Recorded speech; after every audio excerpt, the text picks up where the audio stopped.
నల్లగున్నోడు చూస్తే తెల్లగున్నోడికి పడదు, తెల్లగున్నోడు చూస్తే నల్లగున్నోడు పడదు. చాలామంది స్టూడెంట్స్ ఈ వన్ టైం ఛాన్స్ ఎగ్జామ్స్, అదే స్పెషల్ సప్లీ అంటాం కదా, వాటికి అప్లై చేస్తూ ఉన్నారు. R16 వరకు కూడా, R17 బీఫార్మసీ అని ఏదైనా కానివ్వండి, యూజీ, పీజీ, ఎంఓయూ. సో దాంతోపాటు ఈ రెగ్యులర్ ఎగ్జామ్స్, సప్లీ ఎగ్జామ్స్ ఏవైతే ఉంటావో ఇప్పుడు రాస్తూ ఉన్నారు యూనివర్సిటీల కింద, అటానమస్ అయినా అఫిలియేటెడ్ అయినా ఏదైనా. సో వీటిల్లో ఒక డౌట్ వచ్చింది స్టూడెంట్కి. ఏంటంటే, సో చాలాసార్లు రాసున్నారు కదా, ఫెయిల్ అయి ఉన్నారు కదా సార్, ఇప్పుడు సబ్ హెడింగ్స్ మాత్రమే గుర్తున్నాయి. ఫర్ ఎగ్జాంపుల్ ఇప్పుడు బెఫా లాంటి సబ్జెక్టు, మెఫా లాంటి సబ్జెక్ట్స్ ఉంటాయి, థియరిటికల్ లాంటి. ఏదైనా ఎగ్జాంపుల్ చెప్పాను, ఇదేనే కాదు. సో సైడ్ హెడ్డింగ్స్ ఒక్కటే గుర్తుంచుకున్నాము, మిగతా లోపల కంటెంట్ తెలియలేదు. అప్పుడు ఎగ్జామ్ని ఎలా ప్రజెంట్ చేయాలి? ఓన్లీ సైడ్ హెడ్డింగ్స్ రాసేస్తే మార్కులు వేస్తారా? ఇదంతా కూడా ఇప్పుడు మీకు చెప్తాను. ఎక్కడా స్కిప్ చేయకుండా వినండి. ఈ వీడియోని అయితే ఖచ్చితంగా పాపం చాలామందికి షేర్ చేయండి, ఉపయోగపడుతుంది. ఇక మీకు పీడిఎఫ్స్, సిలబస్లు అన్నీ కూడా తెలుగు ఇంజనీరింగ్ ఎడ్యుకేషన్ టెలిగ్రామ్ ఛానల్లో షేర్ చేశాను. దాంట్లో జాయిన్ అయిపోయి ఖచ్చితంగా అప్డేట్స్ మిస్ అవుతారు. జాబ్స్ సంబంధించినవి కూడా పెడుతున్నానండి అందులో పోస్టులు. ఇక మీకు ఏమైనా డౌట్స్ ఉంటే కాల్ మీ 4 ద్వారా ఖచ్చితంగా అయితే కాల్ చేయొచ్చు.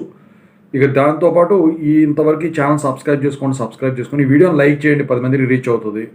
ఈ వీడియోని షేర్ చేయండి. దీంతోపాటు సాఫ్ట్వేర్ కోసం work support channel, Telugu engineering education YouTube channel, JNT university updates English channel ఖచ్చితంగా అయితే సబ్స్క్రైబ్ చేసుకొని మీకు ఉపయోగపడుతుంది.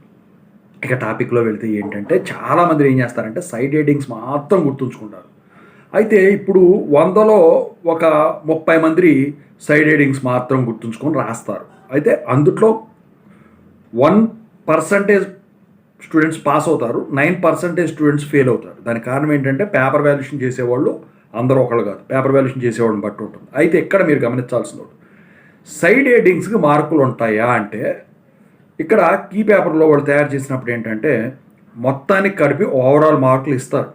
ఇప్పుడు 12 మార్క్స్ క్వశ్చన్ అనుకోండి, ఆ 12 మార్క్స్ ఇచ్చేస్తారు దానికి, దీనికి ఇన్ని, దీనికి అని చెప్పేసి యూనివర్సిటీ వాళ్ళు ఎట్టి పరిస్థితుల్లో కూడా విడగొట్టారు. అది ఎవరు చేయాలి? మీ పేపర్ వాల్యుయేషన్ ఎవరైతే చేస్తున్నారో అతను డివైడ్ చేసుకుంటాడు. ఒకడేం చేస్తాడు, సైడ్ హెడ్డింగ్స్కి ఇన్ని మార్కులను పెట్టుకుంటాడు. ఒకడేం చేస్తాడు, కంటెంట్ రాసినందుకు ఇన్ని మార్కులు పెట్టుకుంటాడు. ఒకడేం చేస్తాడు, అంతా పర్ఫెక్ట్గా ఉంటేనే నేను మార్కులు వేసుకుంటాను అని చెప్పేసి పెట్టుకుంటాడు. సో కొంతమంది ఏం చేసుకుంటారంటే, ఈ సైడ్ హెడ్డింగ్స్ 2, 3 ఎట్లా వేసేసుకుని, for example side headings 2 marks అనుకోండి, కంటెంట్ రాసిన 3 మార్క్స్ అనుకోండి, 2 + 3 + 4 సంథింగ్ ఈజ్ ఈక్వల్ టు అని చెప్పేసి అనుకొని బయట వేయటానికి ఉంటుంది. ఎట్టి పరిస్థితుల్లో బుక్లెట్ లోపల మాత్రం మార్కులు వేయటానికి ఉండదు. పెన్ను కూడా పెట్టరు, పెన్సిల్ కూడా పెట్టరు దాని మీద, ఓకేనా? అయితే అలా అనుకొని ఈ క్యాల్కులేటర్ పెట్టుకుంటారు, లేకపోతే రఫ్ వర్క్లో చేసుకుని మార్కులు వేసేస్తారు. అయితే ఇక్కడ మీరు గమనించాల్సింది ఉంటుంది, సైడ్ హెడ్డింగ్స్ మాత్రమే తెలిసి ఏమీ తెలియనప్పుడు ఏం చేయాలి? అట్లాంటప్పుడు మీరు వచ్చేసరికి ఆ సైడ్ హెడ్డింగ్కు మీనింగ్ ఏంటో తెలుసుకోండి. మీరు అసలు ముందు మీరు ప్రిపేర్ అయ్యేటప్పుడే ఆ సైడ్ హెడ్డింగ్ మీనింగ్ ఏంటో తెలుసుకోండి. సో మీనింగ్ తెలుసుకున్నారంటే దానికి రిలేటెడ్గా రాయటానికి ఉంటుంది. ఇప్పుడు కీ పేపర్లో ఉన్నట్టే దింపాలి అని రూలు ఏమీ లేదు. ఆన్సర్ కరెక్ట్ అయితే, భావం కరెక్ట్ అయితే చాలు, ఓకేనా? సో సైడ్ హెడ్డింగ్ కరెక్ట్గా రాసి దానికి రిలేటెడ్గా రాస్తే, అంటే రిలేటెడ్ అంటే అది అర్థం తెలిసిపోతే అంతా కరెక్ట్ అయిపోద్ది. టెక్నికల్ వర్డ్స్ అనేవి గుర్తుంచుకోవాలి మీరు. సో ఆ టెక్నికల్ వర్డ్స్ వచ్చేటట్టు కనుక మీరు వర్డ్స్ కనుక సెంటెన్సెస్ కనుక ఫామ్ చేయగలిగితే, ఆ వర్డ్స్ యూజ్ చేసుకొని సెంటెన్స్ కనుక మీరు ఫామ్ చేయగలిగితే, మీకు నేను చెప్తున్నాను 12 మార్కులు పడే దానికి కూడా ఛాన్స్ ఉంది. కొంతమంది ఏం చేస్తున్నారంటే, చేస్తే తప్పేంటి తెలుసా, సైడ్ హెడ్డింగ్స్ రాసేస్తున్నారు. సో సైడ్ హెడ్డింగ్ రాసేసి దాంట్లో ఉన్నది ఆ వర్డ్ వచ్చేటట్టు ఏదో కథలు రాసేస్తున్నారు. ఈ సబ్జెక్ట్లోంచి వేరే సబ్జెక్ట్లో దూకుతారు, ఆ సబ్జెక్ట్లోంచి వేరే సబ్జెక్ట్లో దూకుతారు. అలా ఉంటుంది. అలా చేస్తే ఈజీ దొరికిపోతారండి. సో మరీ ఇంకా కష్టంగా ఉందనుకోండి మీ వర్డ్ ఫామ్ చేయటం, మీరు ఏం చేస్తారు తెలుసా, ఆ సైడ్ హెడ్డింగ్స్ అన్నీ ముందు ఏం చేస్తారంటే, సో పలానా ఇలా ఉంది, సో దానికి సంబంధించిన ఇవన్నీ చెప్పేసి ఆ సైడ్ హెడ్డింగ్స్ అన్నీ ముందు ఒక 11 ఉన్నాయి అనుకోండి, 1, 2 3 4 అని సైడ్ హెడ్డింగ్స్ మొత్తం రాసేయండి. అంటే తిన్నగానే రాసుకోవచ్చు, లేకపోతే 1 2 3 4 5 6 7 8 ఇలాగైనా రాసుకొని పెట్టుకోవచ్చు. పెట్టుకున్న తర్వాత ఆ సైడ్ హెడ్డింగ్స్ అన్నీ రాసిన తర్వాత ఆ తర్వాత మొదలెట్టండి ఒక్కొక్క సైడ్ హెడ్డింగ్ గురించి. ఫస్ట్ సైడ్ హెడ్డింగ్ పలానా దాని డిస్క్రిప్షన్ ఇది, సెకండ్ సైడ్ హెడ్డింగ్ పలానా దాని డిస్క్రిప్షన్ ఇది అని చెప్పేసి రాసుకుంటే చూసిన వాళ్ళు ఫస్ట్, ఇప్పుడు కీ పేపర్లో సైడ్ హెడ్డింగ్స్ ఉంటాయి, మీరు ఫస్ట్లో రాస్తారు సైడ్ హెడ్డింగ్స్ అన్నీ. సో దాన్ని చూసి ఆ తర్వాత ఇక మీరు రాసింది, ఇప్పుడు నేను ఎందుకు చెప్తున్నానంటే ఇప్పుడు రిలేటెడ్గా చెప్పాను కదా, అది తప్పు అవ్వదు, మీరు తప్పు అనుకుంటున్నారేమో.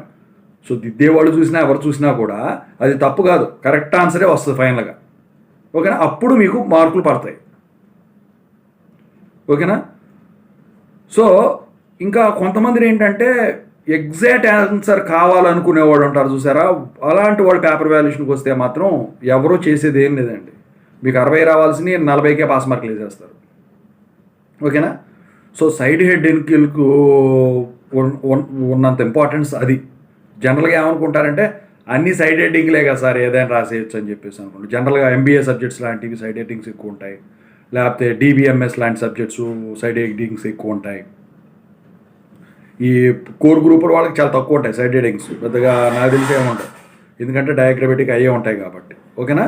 సో ఈ పద్ధతిలో మీరు వెళితే సో సైడ్ హెడ్డింగ్స్కి పడాల్సిన మార్కులు పడతాయి, కంటెంట్ రాసినందుకు మీకు పడాల్సిన మార్కులు పడతాయి. ఎందుకంటే అక్కడ అంత ఆలోచించి చేసే అంత సమయం ఉండదు నాకు తెలిసి. వాళ్ళ రోజున ఎవరో కూడా అడ్మిషన్ల కోసమే చేస్తున్నారు తప్ప ఎంబీఏ వాళ్ళు ఒక్కళ్ళే స్ట్రిక్ట్గా చేస్తున్నారు. దానికి కారణం ఏంటంటే ఎంబీఏకి ఇప్పుడు 60కి 60 సీట్లు ఫిల్ అయిపోతాయి.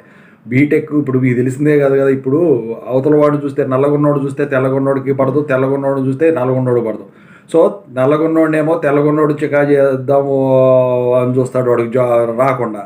అంటే జాబ్ పరంగా చెప్తున్నా, ఇక మీరు అర్థం చేసుకోండి.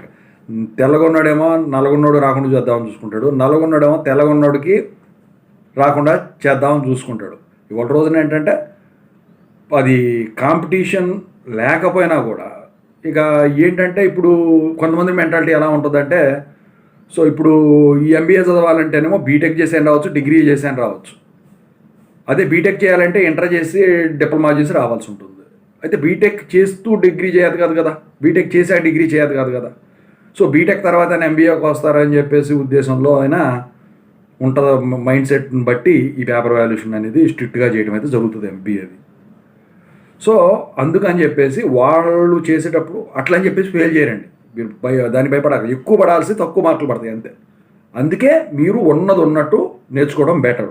ఇదేంటంటే మామూలుగా అడుగుతున్నారని చెప్పేసి చెప్పాను. ఇది ఇప్పుడు నేను చెప్పిన పద్ధతిలో అయితే ఆన్సర్ కరెక్ట్గా వస్తుంది ఫైనల్గా. ఓకేనా? ఇదన్నమాట.